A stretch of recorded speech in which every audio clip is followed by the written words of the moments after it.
성탄절이 되면 선물을 주고받습니다. 선물이 오늘 엄청나게 쌓여 있네요.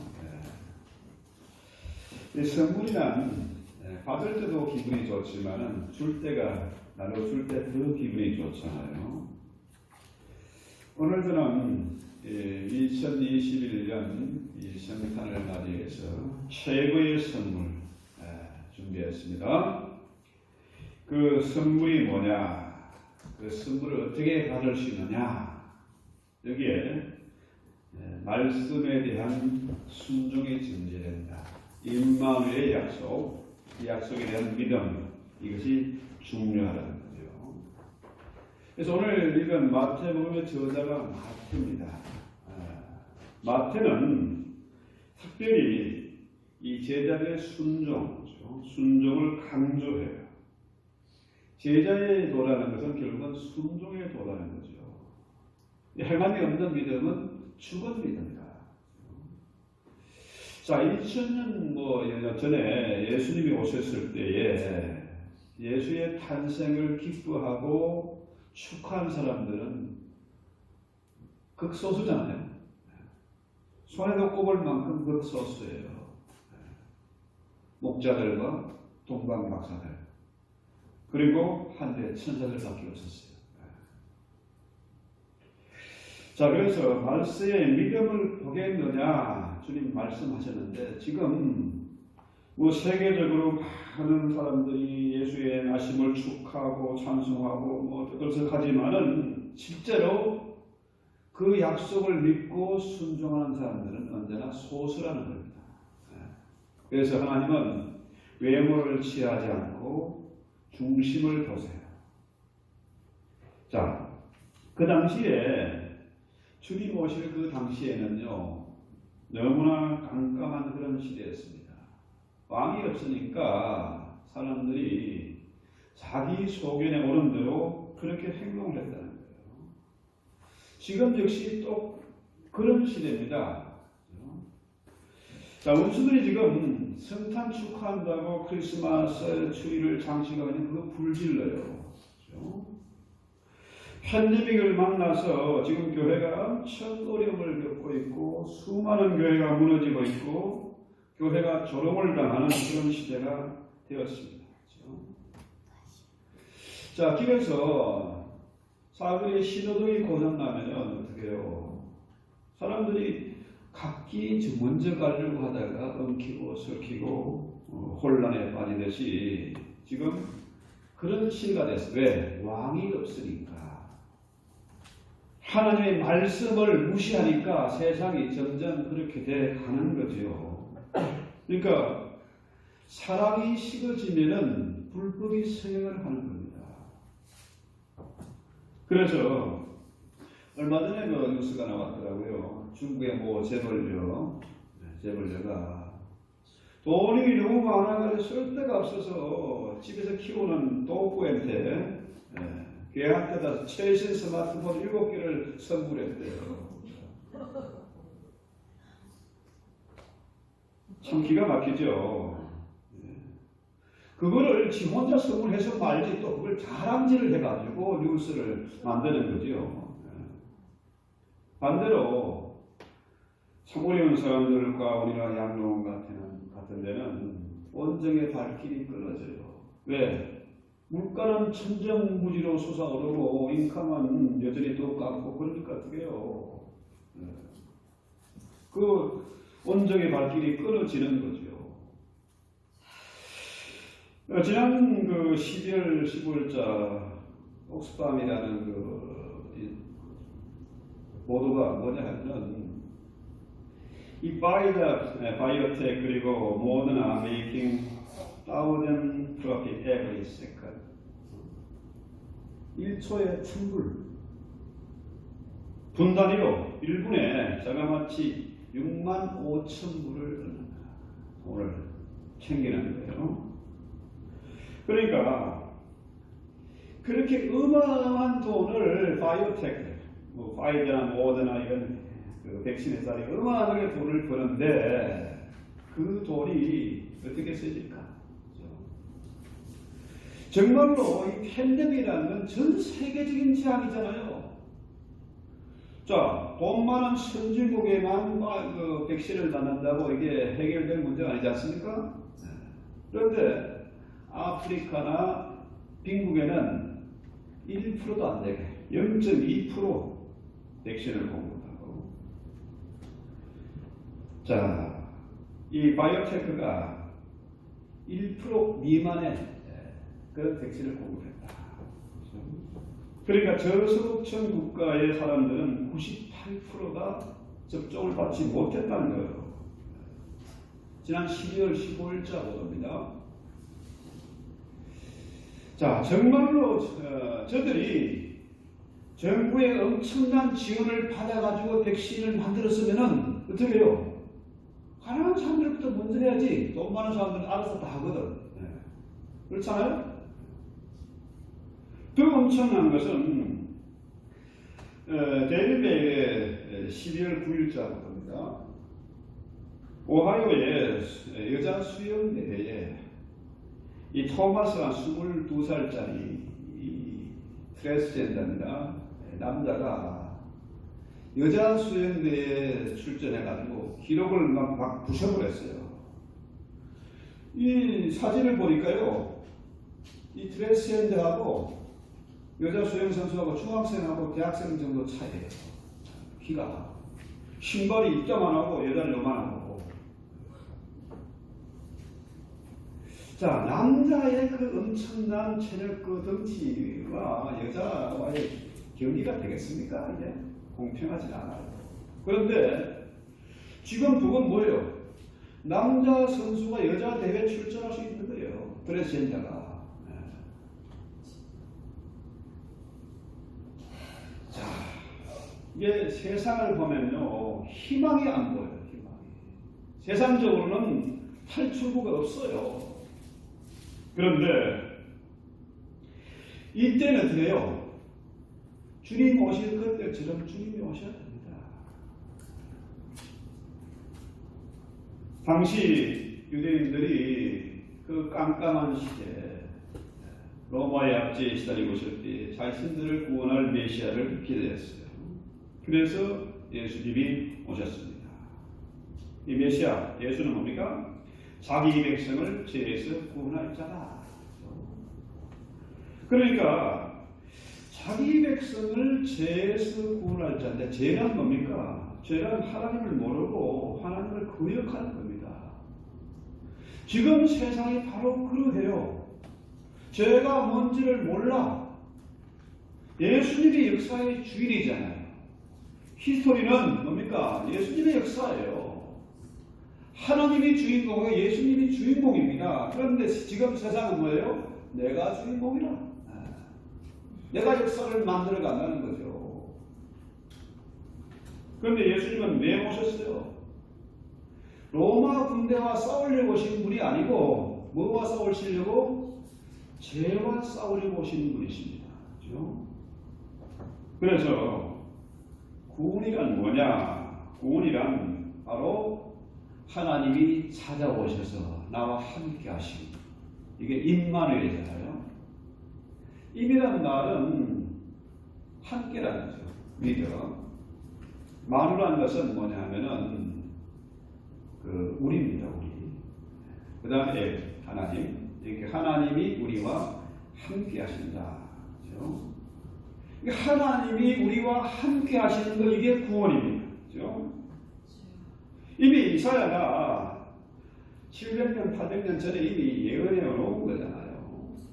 그러니까 성경은 뭐예요? 창세기부터 계시록까지 전부 누구에 관한 얘기냐? 예수에 관한 얘기입니다. 성경은 예수에 관한 얘기로 예언한 것이 정확하게 하나도 빠짐없이 이루어져 가는 것을 기록해 놓은 것이 성경이에요. 그래서 보라, 처녀가 잉태하여 아들을 낳으니 그 이름을 임마누엘 하리라. 임마누엘. 예수님이 우리와 함께 하시면 이곳이 천국이거든요. 만약에 예수님이 지옥에 가신다, 그러면 우리가 그 지옥이 천국으로 변하는 거죠. 이 문제는 뭐냐 하면은 사람들이요, 하나님은 중심을 보시는데 사람들은 외모를 보는 거야. 그렇죠? 여러분 잘 아시는 대로 그 아수르, 지금 뭐 이란, 이라크 이런 지방이죠. 그 지방에는 엄청나게 큰 강이 있어요. 역사에서 배운 대로 유브라데 강이 있고 티그리스 강이 있지 않습니까?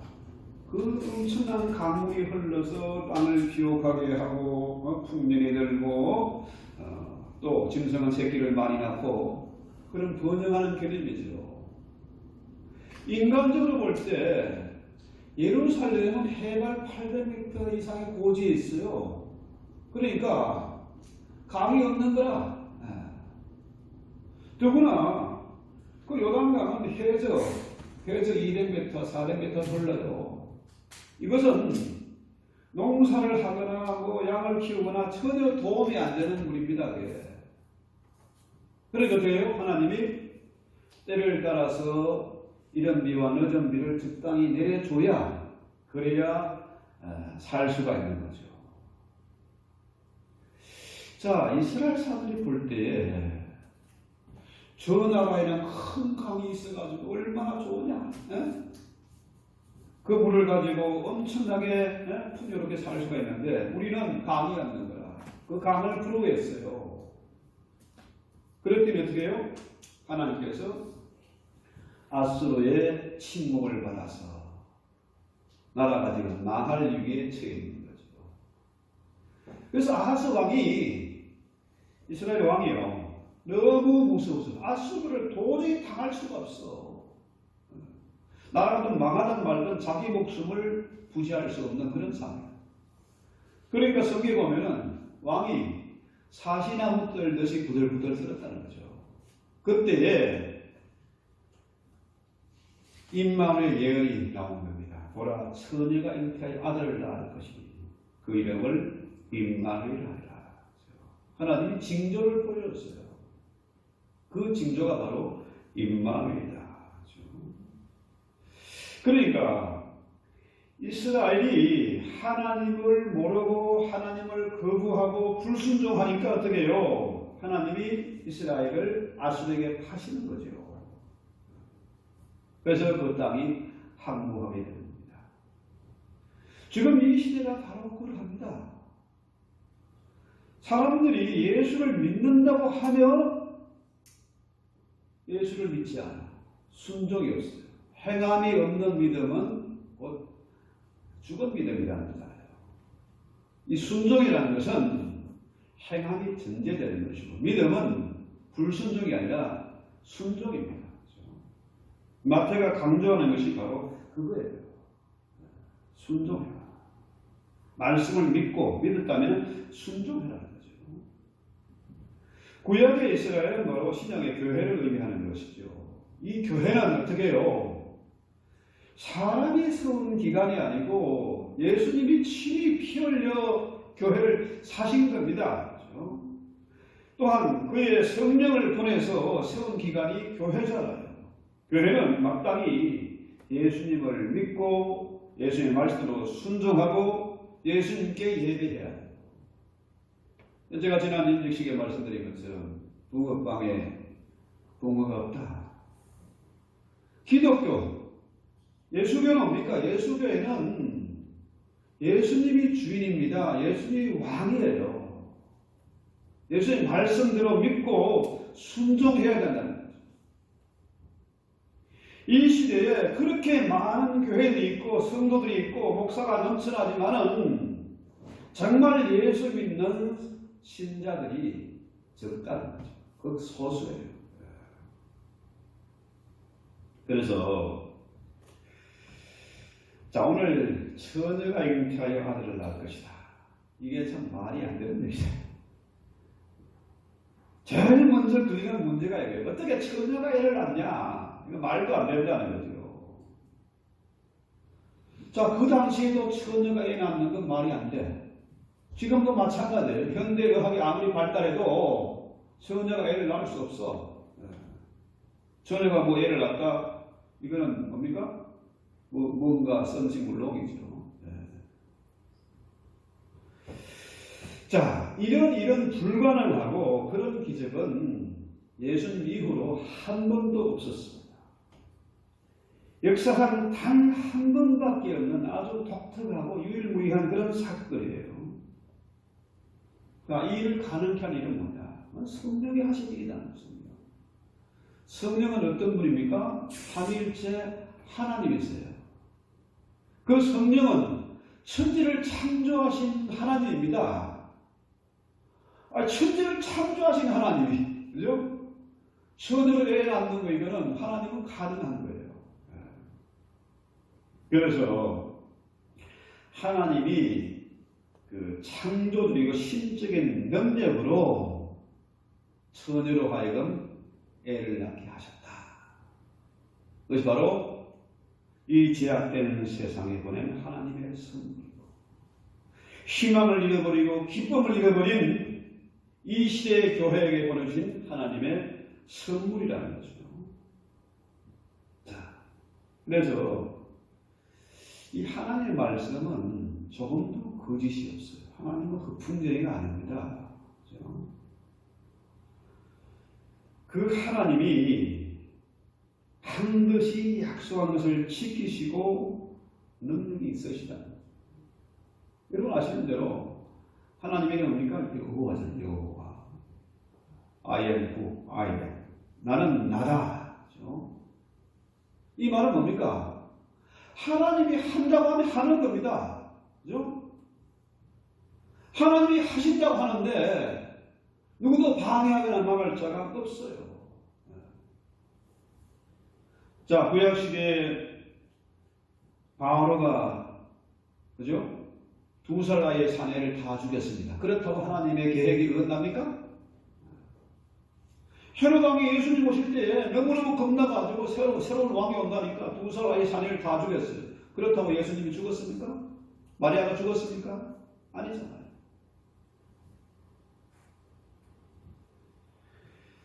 자, 성경은 뭡니까? 분명히 뭐예요? 하나님의 약속이고 예언이고 하나님의 프로비던스, 섭리죠. 그러니까 사람들은 외모를 봅니다.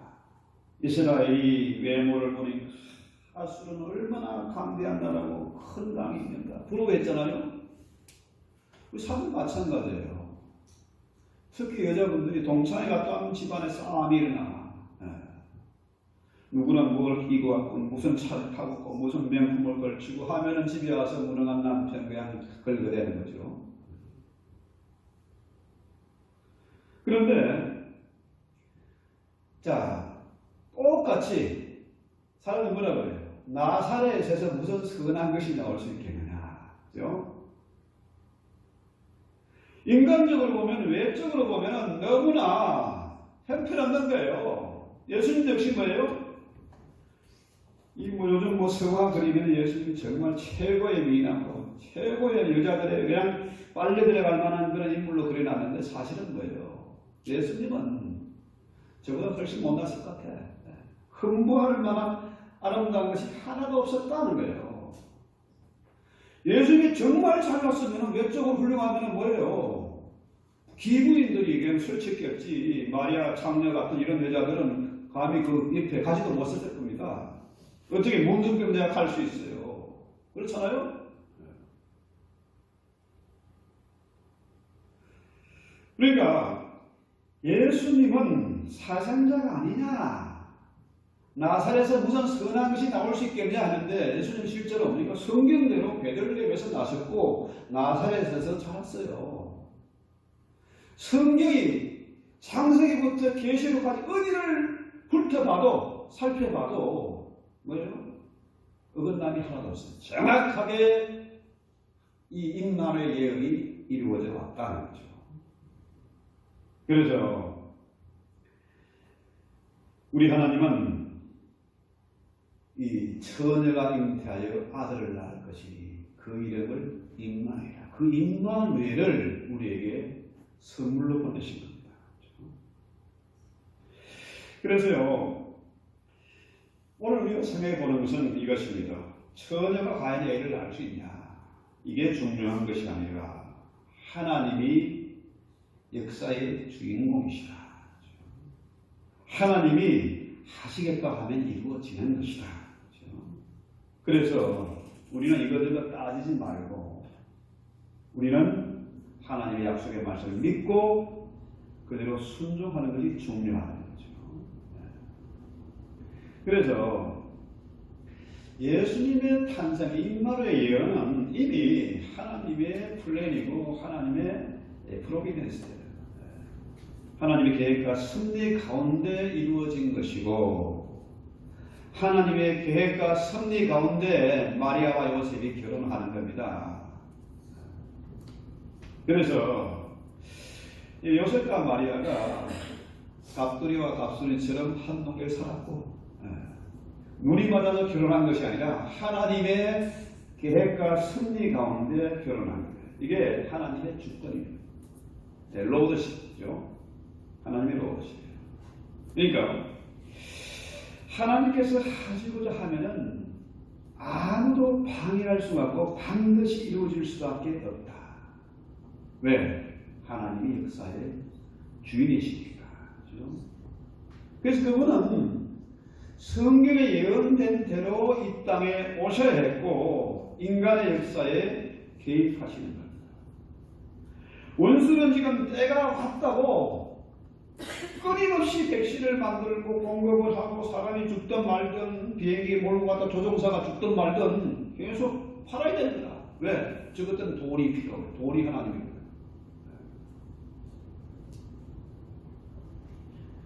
그래서 끊임없이 이것을 팔아야 되고 돈을 모아야 되고 자기들의 계획을 이루어 가려고 하는데 하나님이 그냥 계시겠습니까? 이거 오미크론 하는 것도 이제 조만간 끝이 날 겁니다. 왜? 역사는 자기들 마음대로 사람 마음대로 움직이는 게 아니고 하나님의 계획에서 하나님의 섭리에서 움직여가는 것이고 끝이 나는 거죠. 그러세요. 하나님은 주권자이세요. 하나님은 여호와이십니다. 그렇죠? 그래서 사람들이 하나님이 주인이 아니고 내가 주인 생각하고 내가 필요할 때 나를 도와주고 나를 위로해주고 내 눈물 닦아주고 이런 하나님으로 자꾸 생각하는데요. 하나님은 주인입니다. 우리는 그의 백성으로서 천국의 백성으로서 왕에게 순종해야 된다는 거죠. 하나님 자판기가 아니에요. 헌금 내고 주세요.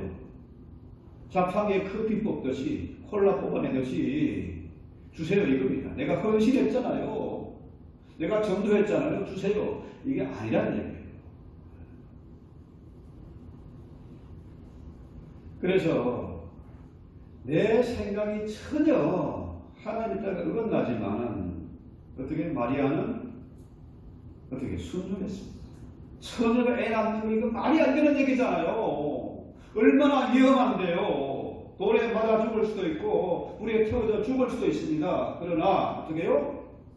마리아는 주의 개인 종연이 말씀대로 이루어진다. 순종했어요. 죽음을 감수하고 순종했습니다. 오늘 성경에 보세요. 요셉도 역시 뭡니까? 그 당시 마리아가 한 15살 어려운 거 얘기했잖아요. 그러면 요셉은 역시 뭡니까? 그 비슷한 또래 아니겠습니까? 그런데 요셉이 성령의 음성을 듣고 펄쩍 뛰고 방정 들고 그러지 않았어요. 생각하고 고민하고 기도한 사람이에요. 즉시 파혼하지 않았고 어떻게 해요? 생각하고 기도하고 하나님의 뜻을 기다리고 순종했습니다. 그렇죠? 그 당시 유대의 법에서는요, 부정한 여인, 임신한 여인을 아내로 받아들일 수가 없습니다. 이거 법이에요. 이 법인데 왜 나에게 이런 임신한 여자를 붙이십니까? 그렇게 하지 않았거든요. 만약에 임신한 여자를 아내로 데려오면은 사람들이 알면 어떻게 해요? 집안과 친척들 뭐 친구들로부터 그냥 이 병신 쪼다 같은 왕따를 당했을 거 아니겠습니까? 그런데 요셉은 순종을 했습니다. 엄청난 대가를 지불한 거죠. 그래서 마태복음의 주제가 순종이다 했습니다. 왕국 백성으로서 순종하는 것. 1장 24절에 보면 요셉의 주에 천사가 그에게 명하였던 바대로 행하여 했고요.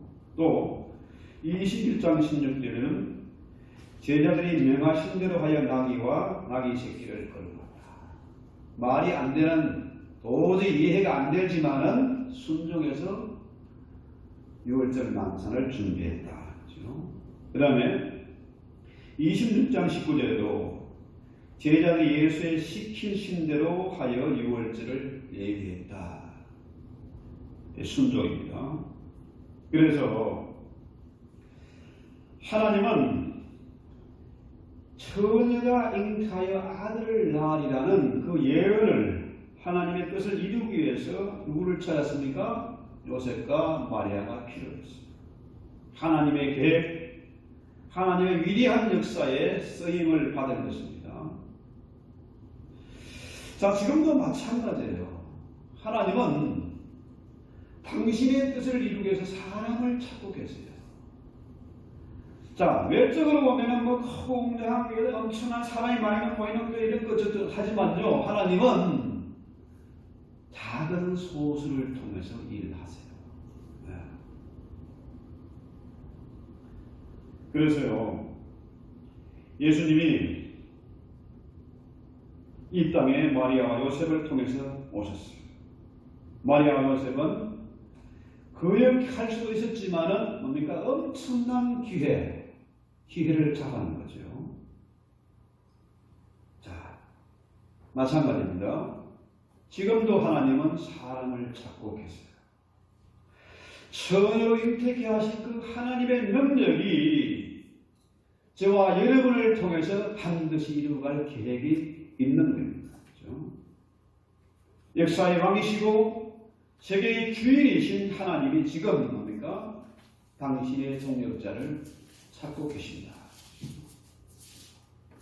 그래서 이럴 때 우리가 내 뜻과 하나님의 뜻이 다르다고 방정 떨고 불순종하고 할 것이 아니라 어떻게 해요? 우리는 한 번 더 생각하고 또 기도, 또 기다리고 성령의 인도함을 받아야 한다는 겁니다. 자, 우리 예수님이 어떤 분이세요? 하나님이시잖아요. 성자 하나님. 그럼에도 불구하고 성부와 성자와 성령 이 삼위일체가 됐다는 거죠. 마가복음 1장 10절에 보면은 물에서 올라오실 때 하늘이 갈라진 같이 성령이 비둘기같이 임했습니다. 하늘에서 소리가 나서 내 사랑하는 아들아 내가 너를 기뻐합니다. 그렇죠?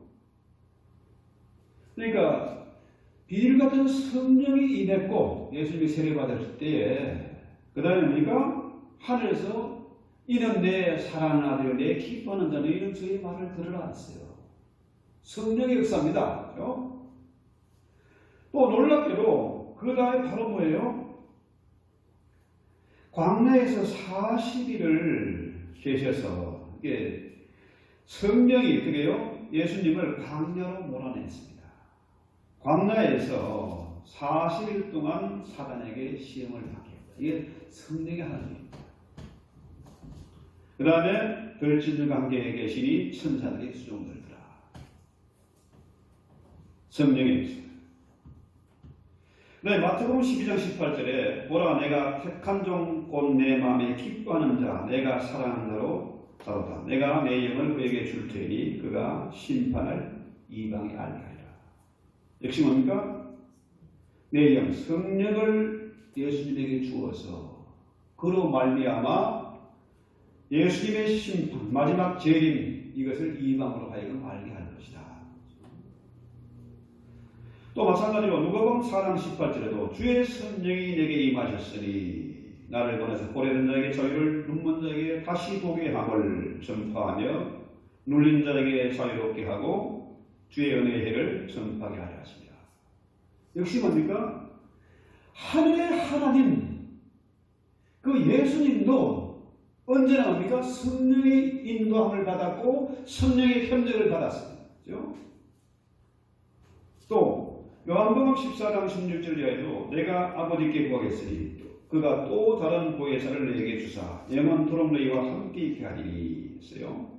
그러니까 하늘에 올라가신 그 예수님이 다시 우리에게 무엇을 보내신다? 또 다른 보혜사 성령을 보내신다. 그는 진리의 영이고 세상은 성령을 받지 못하지만 너희에게는 내가 성령을 보혜사를 보낼 것이다. 내가 결단코 너희를 고아와 가부와 같이 버려주지 않겠다. 그러죠. 그러니까 적어도 우리는 뭡니까? 이 성경의 말씀대로 보면은 우리 안에 성령이 계시다는 겁니까? 예수님을 잉태한 자들이에요. 세상 사람들과 달리 우리는 외모로 사람을 취하지 않고 중심을 볼 수 있는 그런 눈을 가진 자들이다.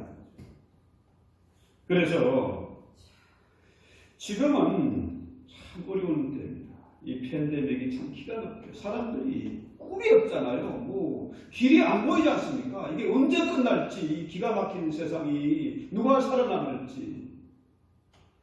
요즘 가끔 우리 뭐 고향의 동창이나 친구들 자꾸 누가 죽었다, 사고가서 죽었다 이런 얘기가 자꾸 올라와요. 어제도 2건이나.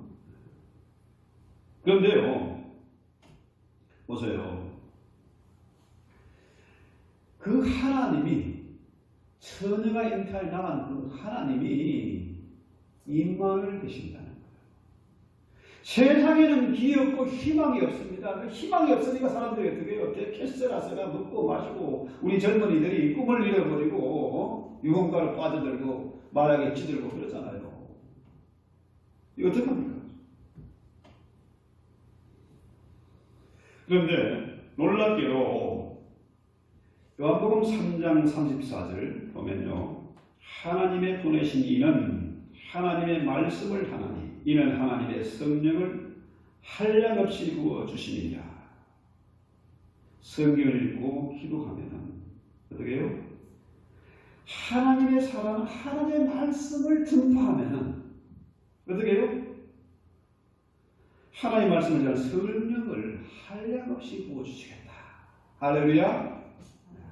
너무나 귀한 말씀.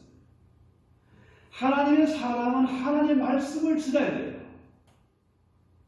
세상 소리 거기에 입하고 방세고 이웃 사람들을 험담하고 하지 말고 하나님의 사랑은 하나님의 말씀을 전하면 성령을 한량없이 폭포수와 같이 부어주시겠다는 겁니다. 그래서요, 이것이 임마누엘의 약속이에요. 임마누엘 예수님이 최고의 성탄 선물. 세상 선물은 아무리 좋은 것도요, 시간 지나면은 짜증나고, 실증나고 그러잖아요. 그런데 임마누엘은 언제나 영원토록 실증나는 최고의 선물이고, 두고두고 기억이 되고, 우리에게 생명이 되고, 힘이 되는 그런 선물. 내가 가진 것이 너무너무 귀하고 엄청나서 나 혼자만 가지지 않고 남에게 주고 또 나누어 주도 부족함이 없는 그런 최고의 선물이라는 거죠. 그래서 우리는 어떤 사람입니까? 적어도 우리는 내 고집, 내 욕심, 내 자존심, 쓸모없는 거 이거 버리고 예수가 내 안에 계시다. 하나님이 나와 함께 하신다. 세상 끝날까지 내가 너희와 함께 할 것인데 어떻게 해요? 하늘과 땅의 근세를 너희에게 주어서 세상 끝날까지 함께 하겠다는 겁니다. 어떤 일을 만나든지 무슨 일을 당하든지 누구를 만나든지 우리는 조금도 두려울 필요가 없다. 왜? 임마누엘 하나님이 나의 하나님이시다. 그래서 요일서 3장 8절에는 뭐라 그래요? 하나님의 아들이 오신 것은 마귀의 일을 멸하다 하신다. 아주 중요한 말씀입니다. 늘 가슴에 새기고 이 말씀을 기억하고 이 말씀을 위해 무기를 삼아야 돼요. 우리는 말씀으로, 하나님의 말씀으로 마귀를 이길지언정 그들에게 두려워 떨고 아부하고 타협하고 항복하고 이래서는 안 된다는 거죠. 지금 세상이 이렇게 미쳐 돌아가는데 교회들이 왜 잠잠하나 이거죠. 우리는 하나님의 사람으로서 놀라운 이름, 임마누엘 이름을 받았잖아요. 그 선물을 받았잖아요. 임마누엘이 우리의 문제의 해답이 되고 건세와 능력이 된다는 것이죠. 그래서 이 말씀을 기억하면서 우리 찬송하고 결단하는 기도를 드립시다. 예수님, 세상에는 희망이 없습니다. 우리 주님이 우리의 희망이 되십니다. 세상에 위로받을 데가 없고 도움이 없지만 우리 주님의 위로와 우리 주님의 도움이 필요합니다. 그런 믿음을 가지고 우리 찬송합시다.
기도합니다. 주님의 도움이 필요합니다. 세상에는 희망이 없고 세상에는 도움이 없기 때문에 우리가 주님을 위한 소망으로 삼고 주의 도구로 쓰임받기 원했습니다. 임마누엘 약속의 말씀을 믿고 저희를 기도합니다. 임마누엘을 믿고 저희를 결단하기를 원합니다. 마리아처럼 믿고 순종하게 하시고 요셉처럼 위험이 닥치고 어렵더라도 결단하고 순종하신 은혜가 있게 하옵시고 이 깜깜한 세상에 엄청난 임마누엘의 복음을 증거하는 증인들이 되게 하옵소서. 예수님의 이름으로 기도했습니다. 아멘.